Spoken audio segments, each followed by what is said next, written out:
오늘 하나님께서 허락해 주신 말씀 아모스 5장 1절에서 6절의 말씀입니다. 아모스 5장 1절에서 6절의 말씀 제가 대신하여 읽어드리겠습니다. 이스라엘 족속아, 내가 너희에게 대하여 애가로 지은 이 말을 들으라. 처녀 이스라엘이 엎드려졌으며 다시 일어나지 못하리로다. 자기 땅에 던지우며 일으킬 자 없으리로다. 주 여호와께서 이와 같이 말씀하시되 이스라엘 중에서 1000명이 행군에 나가던 성읍에는 100명만 남고 100명이 행군에 나가던 성읍에는 10명만 남으리라 하셨느니라.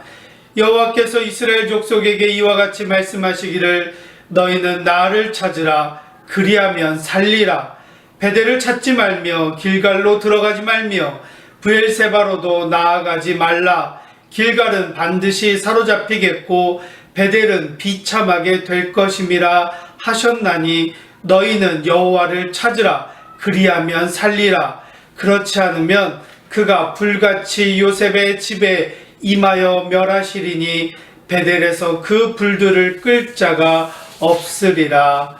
아멘. 하나님의 말씀입니다. 오늘의 본문은 선지자 아모스가 전했던 3편의 설교 중에 마지막 설교의 첫 부분입니다. 그런데 이 첫 마디부터 의미심장합니다. 아모스 5장 1절 말씀, 이스라엘 족속아, 내가 너희에게 대하여 애가로 지은 이 말을 들으라. 본디 애가란 사람이 죽었을 때 혹은 한 민족이 멸망했을 때 그 현실을 슬퍼하기 위해 지어 부르는 노래입니다. 그러니 지금 아모스 선지자가 선포하는 이 말은 이스라엘의 멸망이 확정되었고 이제 너희는 죽은 것과 진배 없다는 것입니다. 정말 이렇게 애타는 마음으로 슬퍼하는 마음으로 아무리 선포해도 이스라엘 족속들 가운데 누구 하나 아모스의 예언을 귀담아 들으려 하지 않았습니다. 아모스가 활동하던 당시에 북이스라엘은 여로보암 2세의 통치하에 크게 번성하고 있었기 때문이었죠. 지금 당장은 어디를 돌아보아도 번영을 누리며 잘 먹고 잘 살고 있었기 때문에 사실 아모스 선지자가 이야기하는 이 말이 피부에 와닿지 않았던 것입니다. 그들에게 전혀 문제가 없다고 생각했던 것입니다. 그러나 아모스는 계속해서 하나님의 메시지를 전하고 있죠. 5장 2절 말씀, 처녀 이스라엘이 엎드려졌으며 다시 일어나지 못하리로다. 자기 땅에 던지우며 일으킬 자 없으리로다. 지금 곧 망할 이스라엘을 가리켜서 처녀라고 부르는데 이 처녀에는 두 가지 뜻이 있죠. 첫째는 지금까지 이스라엘은 단 한 번도 이방 나라에게 완전히 정복당한 적이 없었다는 뜻이고, 두 번째는 이스라엘은 하나님께서 신부로 삼으신 거룩한 백성이라는 뜻입니다. 문제는 그토록 귀하고 순결한 처녀 이스라엘이 머지않아 자기 땅에 엎드려져서 죽는다는 것입니다. 그러니 애가가 맞지요. 뿐만 아닙니다. 3절 말씀 보실까요? 이전에 1000명이 나가던 성읍엔 100명만 남고 100명이 나가던 성읍에 10명만 남을 거라고 하십니다. 이스라엘 백성들이 10분의 1로 줄어든다는 말씀입니다. 그러니 하나님을 배신하면서까지 손에 넣으려고 했던 그 모든 권력과 재물들이 다 무슨 소용이 있느냐는 것입니다. 하지만 5장 3절 말씀 속에서 우리는 회복의 가능성을 보게 됩니다. 이스라엘의 10분의 9는 패망하여 사라질 것이지만 10분의 1은 남겨두신다는 말씀이기 때문입니다. 하나님의 심판을 이겨내고 살아남는 자들이 하나님의 미래를 열어가게 될 것이라는 약속이기 때문입니다. 구약 성경 전체를 관통하는 남은 자 사상이기도 합니다. 그래서 5장 1절에서 3절까지의 말씀만 보면 더 이상 희망이 없어 보이는데 아모스는 바로 그 다음 4절에서부터 회복과 구원의 가능성을 선포하고 있습니다. 애가 대신에 승리의 노래를 부를 수 있는 방법, 다시 살아날 수 있는 길을 우리에게 알려주고 있는데, 아모스 5장 4절 말씀, 여호와께서 이스라엘 족속에게 이와 같이 말씀하시기를 너희는 나를 찾으라 그리하면 살리라. 같은 말씀이 6절 말씀에서도 반복되고 있는 것을 볼 수 있습니다. 너희는 여호와를 찾으라 그리하면 살리라. 아멘. 이 말씀을 뒤집으면 이스라엘이 비참하게 죽게 된 이유는 저들이 여호와를 찾지 않았기 때문이라는 것입니다. 그러니 지금에라도 어서 돌아와서 나 여호와를 찾으라는 것입니다. 그러면 너네 살 거다. 이것이 바로 하나님의 말씀이고 하나님의 마음입니다. 그러면 왜 하나님의 선민 이스라엘이 애가를 들어야 하는 처량한 신세가 되었을까? 그 이유는 무엇일까? 하나님의 선지자 아모스는 이스라엘이 곧 멸망할 수밖에 없는 현실을 이렇게 고발하고 있습니다. 첫 번째, 종교 지도자들의 타락과 부패가 이스라엘의 패망의 원인이라고 합니다. 아모스 5장 5절 말씀, 베델을 찾지 말며 길갈로 들어가지 말며 브엘세바로도 나아가지 말라. 길갈은 반드시 사로잡히겠고 베델은 비참하게 될 것임이라. 5장 6절 하반절 말씀, 그가 불같이 요셉의 집에 임하여 멸하시리니 베델에서 그 불들을 끌 자가 없으리라. 왜 갑자기 베델을 찾지 말고 길갈로 들어가지 말며 브엘세바로도 나아가지 말라고 하냐면, 베델, 길갈, 브엘세바 세 곳 모두가 당시에 가장 유명한 종교적인 성지였는데, 야곱이 하나님을 만나고 처음 제단을 쌓았던 곳이 베델이죠. 그리고 여호수아가 요단강을 건넌 후에 기념비를 세웠던 곳이 바로 길갈입니다. 아브라함과 이삭이 제단을 쌓았던 곳이 브엘세바였습니다. 그러나 북왕국 여로보암 1세가 베델에 금송아지를 만들어서 세워 절하게 만든 이후에 이 세 곳 모두가 다 우상숭배의 중심지로 변하고 말았던 것입니다. 그러니 거기 가서 제사를 드린다고 심판의 불을 피할 수 없다는 것입니다. 거기엔 6절 말씀에 나와 있는 것처럼 심판의 불을 끌 자가 없다는 것입니다. 그러니 살고 싶으면 나 여호와 하나님을 찾으라. 바로 여호와 하나님을 찾으라는 것입니다. 이스라엘 패망의 원인 첫 번째, 종교 지도자들의 타락이었습니다. 두 번째, 정치 지도자들의 타락과 부패가 이스라엘의 패망의 원인이었습니다. 아모스 5장 7절 말씀, 우리가 읽은 본문 말씀 그 다음부터 나오는 9절의 말씀인데요. 7절 말씀에 보니 정의를 쓴 쑥으로 바꾸며 공의를 땅에 던진 자들아. 9절 말씀, 그가 강한 자에게 갑자기 패망이 이르게 하신즉 그 패망이 산성에 미치느니라. 하나님의 공의와 정의를 지켜야 될 정치 지도자들이 그 정의로 되려 쓴 쑥으로 바꾸었고 공의를 땅에 던져버렸다는 것입니다. 이 쓴 쑥은 히브리어로 저주의 식물이라는 뜻의 쓴 독초를 말하는데 결국 사람을 죽게 하는 독초를 말합니다. 그러니 백성들을 죽게 만들고 있다는 말이죠. 나라가 갑자기 망하게 될 수밖에 없는 이유이기도 합니다. 이스라엘의 패망의 두 번째 원인, 정치 지도자들의 부패와 타락이었습니다.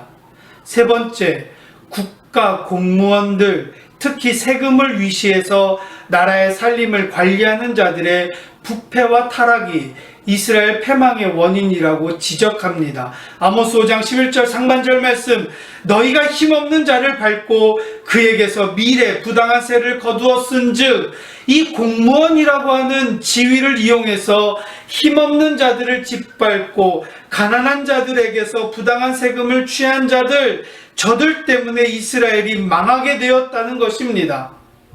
그런데 11절을 더 보니까 저들이 다듬은 돌로 집을 건축했을 뿐만이 아니라 아름다운 포도원까지 가꾸었다고 합니다. 힘없는 자들의 몫을 부당하게 빼앗아서 호화로운 집을 짓고 생활했다는 것이죠.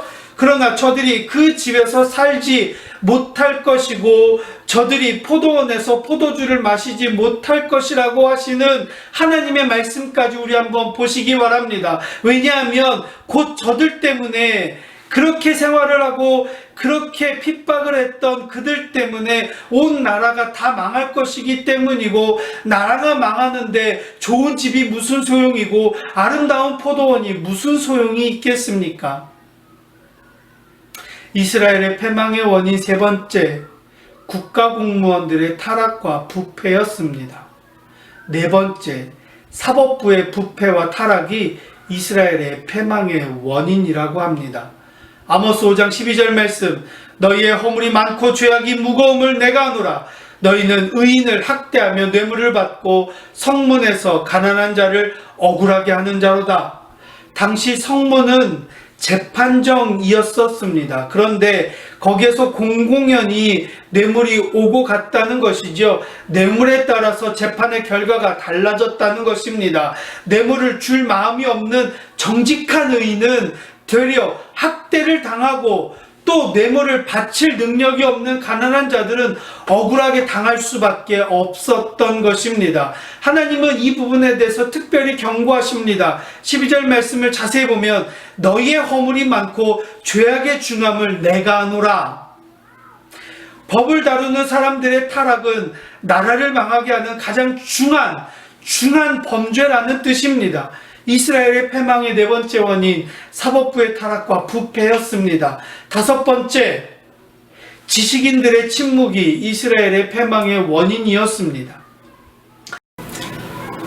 아모스 5장 13절 말씀, 그러므로 이런 때에 지혜자가 잠잠하나니 이는 악한 때임이니라. 여기서 지혜자란 생각이 깊은 자, 분별력이 있는 자, 한마디로 각 분야에서 사려 깊은 분별력을 지니고 있는 지식인들이라고 할 수 있습니다. 문제는 저들이 우리 사회의 모든 문제를 보고 있으면서도 잠잠히 침묵하고 있다는 뜻입니다. 우리 사회 모든 부분에 지도자들의 타락과 부패상을 뻔히 알면서도 무엇이 잘못이요 누가 억울한지도 다 알고 있으면서도 저들이 침묵하고 있다는 지적이죠. 그 원인이 외압이든 유혹이든 뇌물이든 그 외에 무엇이든 지식인들이 침묵하니 악한 때라는 것입니다. 그러니 이스라엘이 망할 수밖에 없다는 거죠. 이스라엘의 패망의 원인 다섯 번째, 지식인들의 침묵이었습니다. 마지막 여섯 번째, 이스라엘의 패망의 원인은 백성의 무리들이 죄를 지었기 때문이라고 합니다. 아모스 5장 10절 말씀, 무리가 성문에서 책망하는 자를 미워하며 정직히 말하는 자를 싫어하는도다. 여기서 책망하는 자란 뇌물을 받고 엉터리 판결을 내리는 자들을 책망하는 예언자들이라는 뜻이고, 정직히 말하는 자란 하나님의 말씀에 근거해서 바른 말을 하는 선지자였던 것입니다. 문제는 백성의 무리가 이 선한 예언자, 정직한 선지자들을 되려 미워했다는 것입니다. 왜냐하면 백성들의 잘못을 말씀으로 바로잡아 주려고 하지만 마음에 찔림도 싫고, 저 사회 지도자들도 우리와 같은 모습인데 왜 우리만 책망받고 고쳐야 하느냐는 거죠. 그러니 지도자도 타락했는데 힘없는 나 한 사람 가지고 왜 그러는지, 나 한 사람 타락한들 어떠냐고 되려 반문하고 있습니다.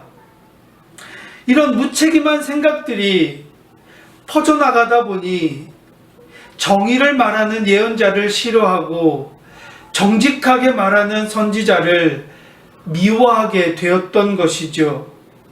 이는 지도자들의 부패와 타락을 막아낼 수 있는 마지막 보루마저 다 무너졌다는 것입니다. 이스라엘의 패망의 마지막 원인은 바로 이스라엘 사회의 총체적인 타락과 부패였습니다.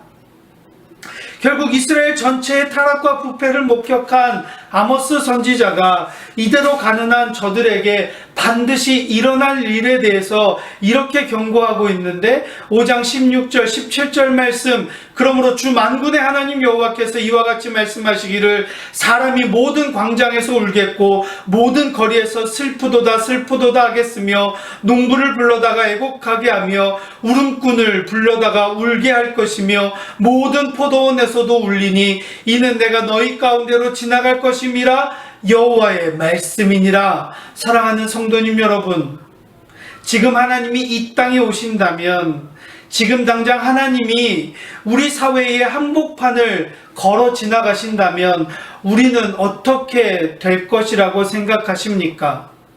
이 땅의 종교 지도자들과 우리 사회의 지도자들을 보시고 하나님은 무엇라고 하시겠습니까?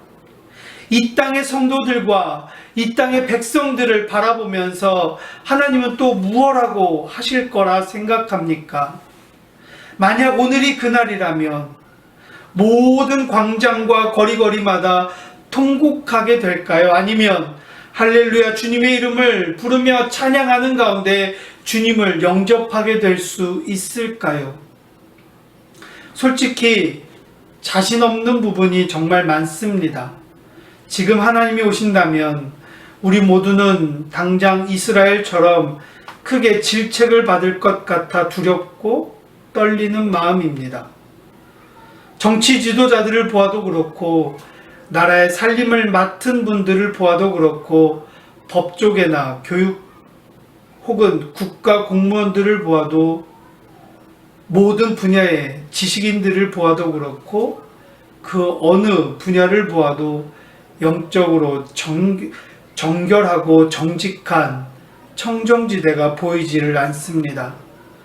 정말 하나님 앞에 당당하게 설 자신이 없습니다.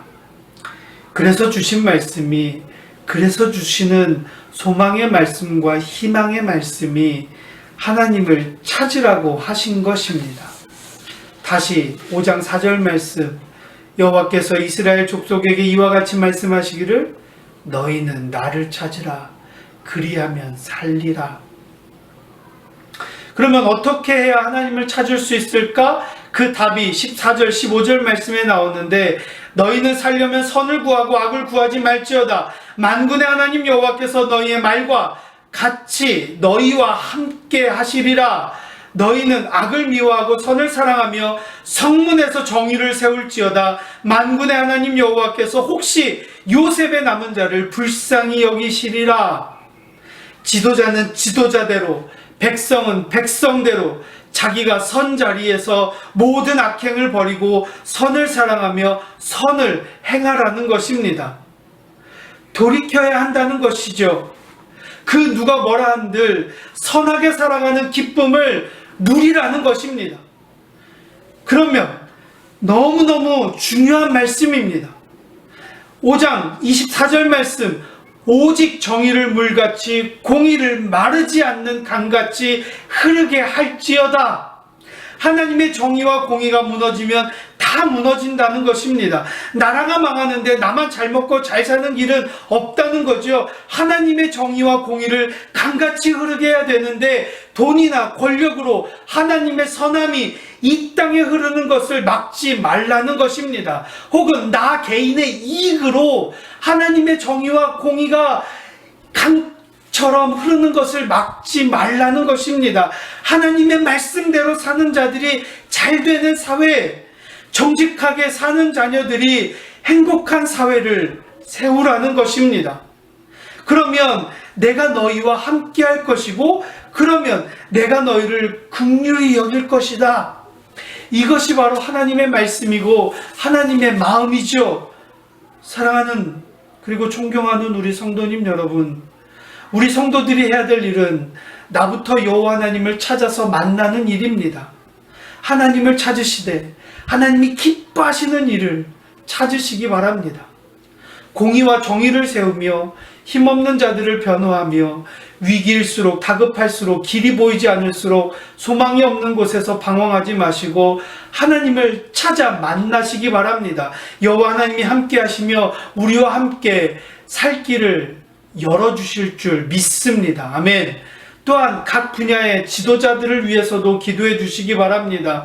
종교, 정치, 경제, 사회, 문화 등 제반 분야의 지도자들, 국가 공무원들과 특별히 코로나 팬데믹으로 인해서 이를 이겨내기 위해 애쓰고 있는 의료계와 제약회사계에 종사하시는 분들과 이런 상황 속에서도 다음 세대들을 위해서 최선을 다해 자리를 지키고 있는 교육계에 종사하고 있는 모든 지식인들을 위해서도 기도해 주시기 바랍니다.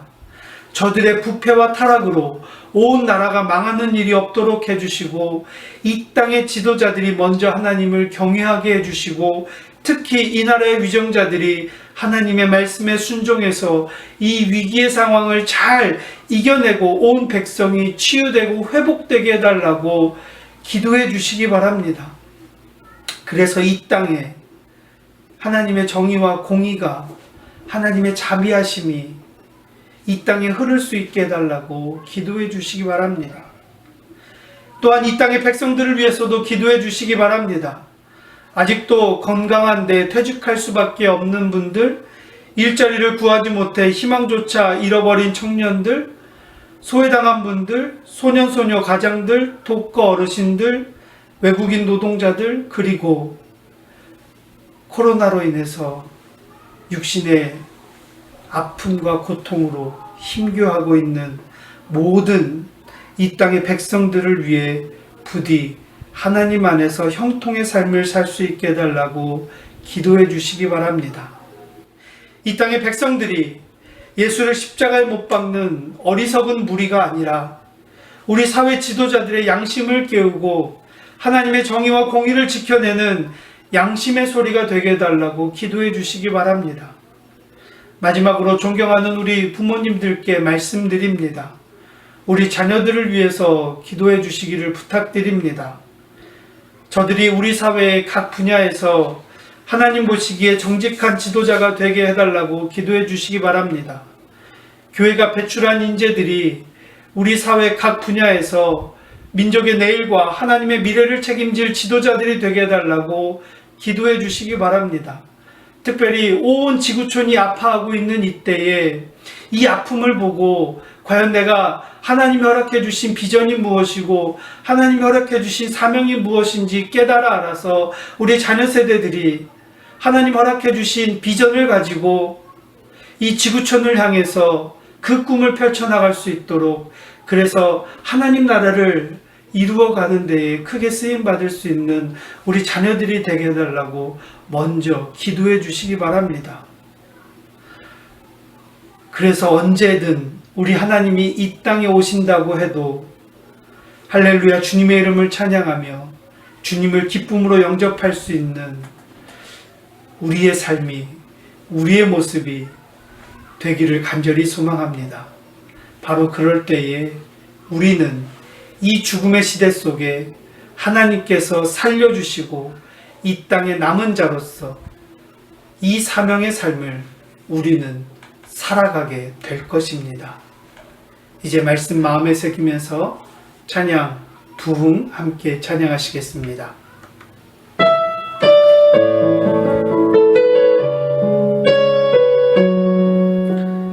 이 땅의 황무함을 보소서. 하늘의 하나님 긍휼을 베푸시는 주여, 우리의 죄악을 용서하소서. 찬양하십니다.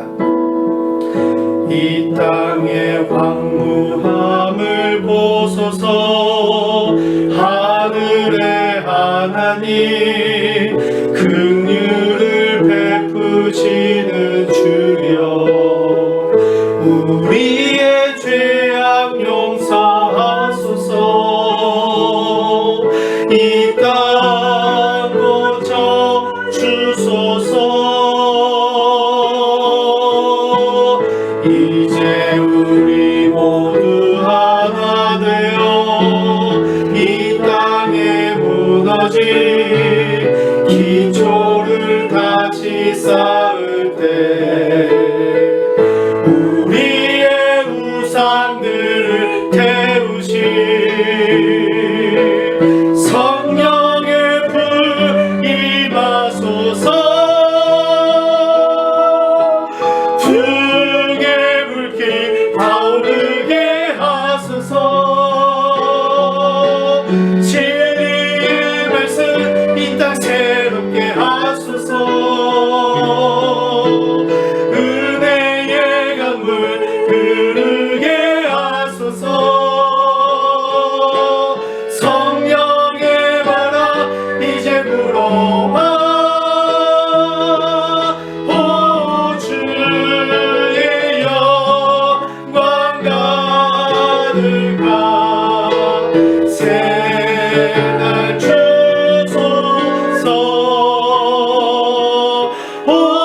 주님 나라 이 땅에